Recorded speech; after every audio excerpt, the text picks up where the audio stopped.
मित्रांनो, एका नगरीत एक राजा राज्य करायचा। तो राजा खूप चांगला होता, त्याला 2 मुलं होती।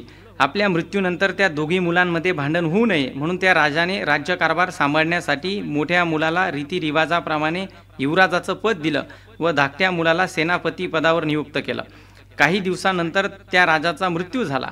मोठ्या मुलाला सिंहासनावर बसवायची तयारी सुरू झाली, पण तो राजा व्हायला कबूल होईना। तो म्हणाला, सिंहासनावर माझा धाकटा भाऊच बसेल। मंत्र्यांनी व इतर अधिकाऱ्यांनी त्याला खूप समजावलं, पण त्याने एकच उत्तर दिलं, सिंहासनावर माझा धाकटा भाऊच बसेल। धाकट्या भावाकडे राज्यकारभार सोपून मोठा भाऊ एका अज्ञात स्थळी निघून गेला। एका व्यापाऱ्याकडे नोकरी पत्करली। आपण कोण आहोत हे मात्र त्यानं त्या व्यापाऱ्याला कळू दिलं नाही। काही काळानंतर व्यापाऱ्यावर संकट कोसळलं। त्याच्याजवळ शेतीची भरपूर जमीन होती। राजकीय कर्मचाऱ्यांनी नव्या नियमाप्रमाणे जमिनीचं मोजमाप करून शेतसारा चौपट करून टाकला। व्यापारी चिंताग्रस्त झाला। मोठ्या राजकुमाराला व्यापारीच्या काळजीचं कारण समजतात त्याने आपल्या धाकट्या भावाला गुप्तपणे एक पत्र लिहिलं, मी अमुक व्यापाऱ्याकडे काम करतोय। तुझ्याकडच्या कर्मचाऱ्यांनी त्याचा शेतसारा चौपट करून टाकलाय, तू त्याचा शेतसारा माफ करून टाक। धाकट्या भावाला मोठ्या भावाचं पत्र मिळालं। त्याला खूप आनंद झाला। त्याने त्याचा शेतसारा माफ करून टाकला। मोठ्या राजकुमारानं व्यापाराला या बाबतीत काहीच सांगितलं नाही, तरीही त्याला सर्व काही कळून चुकलं। त्या व्यापाऱ्याच्या मनात मोठ्या राजकुमाराविषयी आदर वाढला। त्या भागातल्या इतर शेतकऱ्यांना ही गोष्ट कळली। सर्वांनी मोठ्या राजकुमाराला विनंती केली। सर्वांसाठी त्याने आपल्या धाकट्या भावाला पत्र लिहिलं। धाकट्या भावाने सर्वांचा शेतसारा माफ केला। हळूहळू ही वार्ता राज्यात सर्वत्र पसरली। जो तो राजकुमाराला शेतसारा माफ होण्यासाठी विनवू लागला। पुन्हा सर्वांसाठी राजकुमारानं धाकट्या भावाकडून शेतसारा माफ करून घेतला। राज्यातले सर्व शेतकरी मोठ्या राजकुमाराचा जय जयकार करू लागले। त्यांनी मोठ्या राजकुमाराला सिंहासनावर बसवले व त्याला आपला राजा मानू लागले। सगळ्यांकडून त्याला आदर सन्मान मिळू लागला। राजकुमाराच्या मनात आता लोभ निर्माण झाला। त्यानं विचार केला, आता आपण मोठं राज्य स्थापन का करू नये। मोठ्या राजकुमारानं सैन्य एकत्रित केलं। सैन्य घेऊन तो आजूबाजूच्या राज्यांवर आक्रमण करू लागला। थोड्याच दिवसात त्याचं राज्य दूरवर पसरलं। तरीही मोठ्या राजकुमाराचा लोभ काही कमी झाला नाही। त्यानं विचार केला, आपण आता धाकट्या भावाच्या राज्यावर देखील आक्रमण करूया, पण ते राज्य देखील आपल्या ताब्यात यायला हवं। असा विचार करून त्याने धाकट्या भावाच्या राज्यावर आक्रमण केलं। धाकटा भाऊ काळजीत पडला। शेवटी धाकट्या भावाने युद्ध न करण्याचं ठरवलं। त्याने आपले राज्य मोठ्या भावाकडे सुपूर्द केलं। बायको मुलांसह स्वतः तो दुसऱ्या राज्यात राहायला गेला। इकडे मोठ्या राजकुमाराचा लोभ वाढतच गेला। त्यानं विचार केला, आता मोठमोठे प्रदेश जिंकून आपल्या राज्याच्या सीमा वाढवायला हव्यात। बघता बघता त्यानं कित्येक मोठी राज्य जिंकली, पण त्याचा लोभ मात्र वाढतच राहिला। मोठ्या राजकुमाराचा वाढता लोभ बघून एका साधूने त्याला शिक्षा करायचं ठरवलं। तो साधू मोठ्या राजकुमाराकडे आला आणि त्याला म्हणाला, राजकुमार, सोन्या चांदीने भरलेली 3 नगरींची यात्रा मी करून आलोय। तू जर या 3 नगरींना जिंकलंस तर तू इतका धनाढ्य होशील की स्वतः कुबेर सुद्धा तुझ्या पुढे नतमस्तक होईल। साधूचं बोलणं ऐकून राजकुमाराच्या मनात लोभाचा समुद्र उसळू लागला। त्याने तत्काळ सेनापतींना बोलून आदेश दिला की साधूंनी सांगितलेल्या 3 नगरांवर आक्रमण करा। त्या नगरांना जिंकून आपल्या राज्यात सामावून घ्यायची आमची इच्छा आहे। सेनापती म्हणाले, महाराज, आपली आज्ञा तंतोतंत पाळली जाईल, पण ती 3 नगरे कोणत्या दिशेला आहेत? थोरला राजकुमार म्हणाला, अरे हे तर मी विचारलंच नाही। जा आणि तुम्ही त्या साधूंना शोधा आणि त्यांना विचारा। साधूचा सर्वत्र तपास सुरू झाला, पण त्याचा शोध लागेना। इकडे थोरला राजकुमार त्या 3 नगरांच्या चिंतेत रात्रंदिवस बुडालेला असायचा। राज्य कारभारात त्याचं मन लागायचं नाही। त्याची झोपही पार उडाली। जेवण जाईना। काळजीने तो खंगत चालला। पोट बिघडलं। रोग इतके वाढले की आता त्याचं उठणं बसणंही बंद झालं। हकीम आणि वैद्य येऊन तपासण्या करू लागले, औषधोपचार करू लागले, पण त्याचा फायदा झाला नाही। असं वाटायचं की आता या आजारातनं हा उठणार नाही। राज्यात सर्वत्र शोककळा पसरली। योगायोगानं बोधिसत्व भिक्षाटनासाठी त्या प्रांतात आले। त्यांनी राजाच्या आजारपणाबद्दल ऐकलं। राजाला आजार कोणता आहे हे त्यांच्या ध्यानात यायला वेळ लागला नाही। त्यांनी राजाला बरे करण्याचं ठरवलं। बोधिसत्व राजभवनाच्या प्रवेशद्वारापाशी आले। त्यांनी पहारे करायला सांगितलं, मी एक वैद्य आहे, मला राजाकडे घेऊन चला, मी योग्य तो उपचार करीन।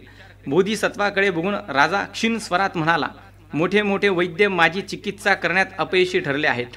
आपण माझ्यावर कोणते उपचार करणार आहात?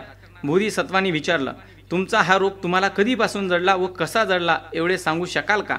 राजा म्हणाला, या गोष्टींची तुम्हाला काय देणं घेणं? मला पोटदुखीचा आजार जडलाय।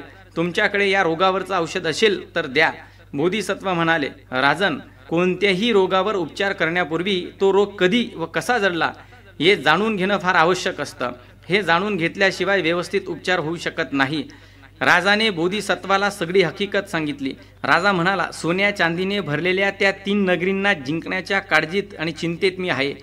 माझी काळजी जशी जशी वाढत आहे तसा तसा हा रोगही वाढतोच आहे.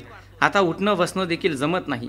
राजाचं म्हणणं ऐकून बोधिसत्व म्हणाला, आपल्या रोगाचं कारण मला समजलं आहे. तुम्हाला बरं व्हायचं असेल तर मी म्हणतो त्याप्रमाणे वागायला हवं. तुमची तयारी असेल तर मला सांगा. राजा म्हणाला की आपण म्हणाल तसंच मी वागीन. आपला रोग शारीरिक नसून मानसिक आहे. आपण जास्तीत जास्त धन प्राप्त करण्याच्या काळजीत बुडालेला असता. ही काळजी भयानक रोगाचं रूप धारण करून बसली आहे. जोपर्यंत आपण आपल्या मनाला चिंता विरहित करू शकणार नाही तोपर्यंत आपण बरे होऊ शकणार नाही.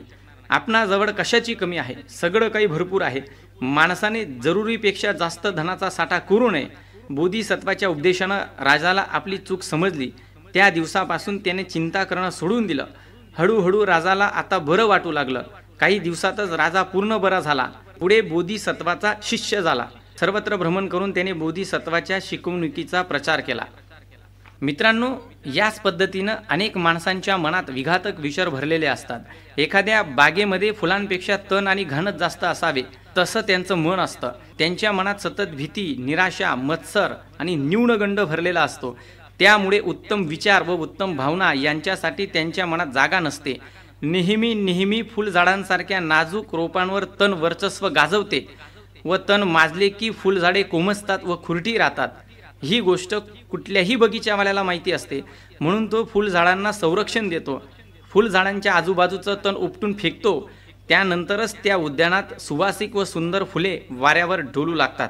परंतु बगीचावाल्याला जे समजतं ते अनेक हुशार माणसांनाही समजत नाही. तुम्ही तुमच्या मनाच्या उद्यानात जर चिंता, निराशा, द्वेष यांनाच उगवू दिलं तर प्रगती करणाऱ्या सुंदर भावनांची फुलझाडं तेथं रुजणार नाहीत.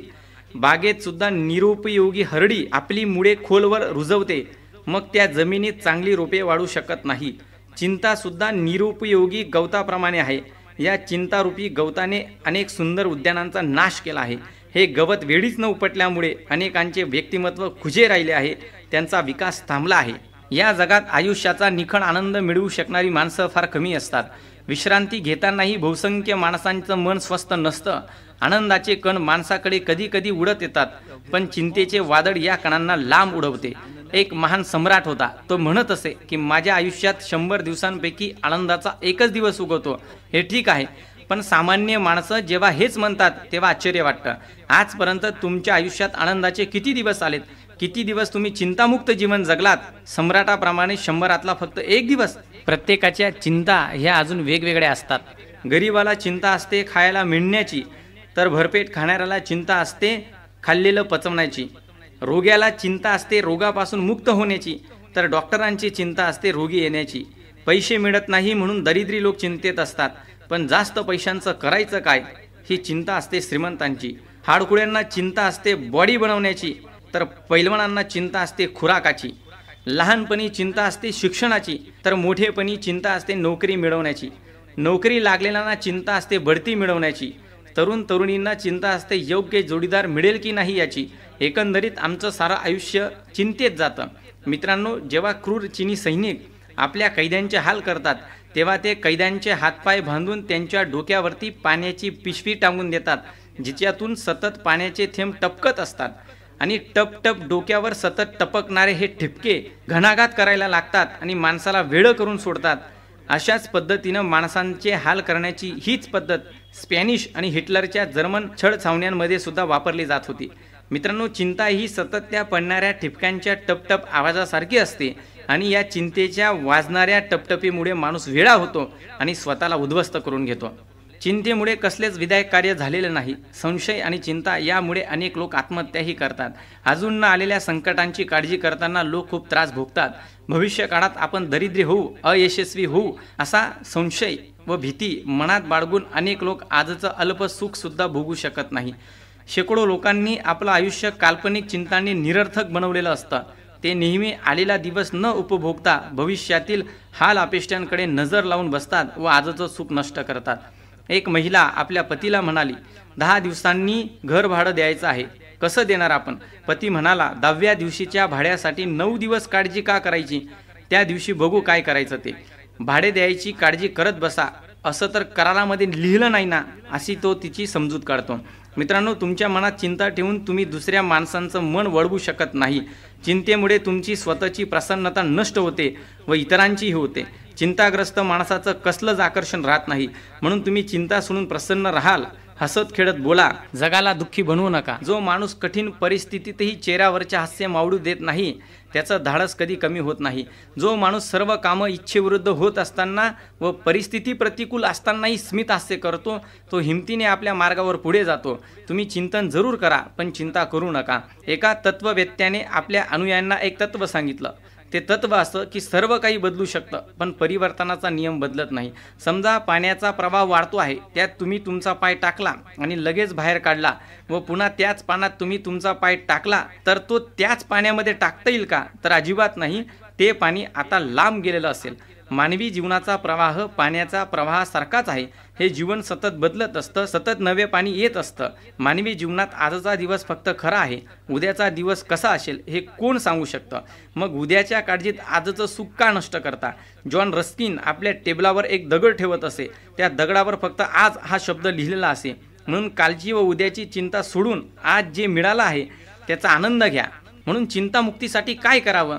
तर चिंतामुक्त होण्यासाठी तुमच्या विचारांचे आकृतिबंध तुम्हाला बदलावे लागतील. तसेच भूतकाळावर संपूर्ण पडदा टाकून तुम्ही फक्त वर्तमान काळातच जगलं पाहिजे. चिंता संपवण्याचा दुसरा मार्ग म्हणजे मनात उद्भवलेल्या चिंतेकडे पूर्ण दुर्लक्ष करा. छोट्या छोट्या घटनांमुळे मन विचलित होऊ देऊ नका.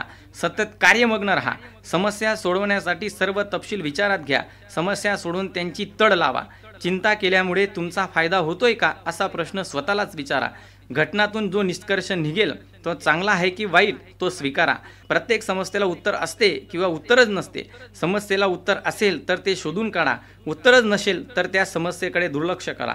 लक्षात ठेवा की तुमच्या विचारावरच तुमच्या मनाचं नियंत्रण असतं.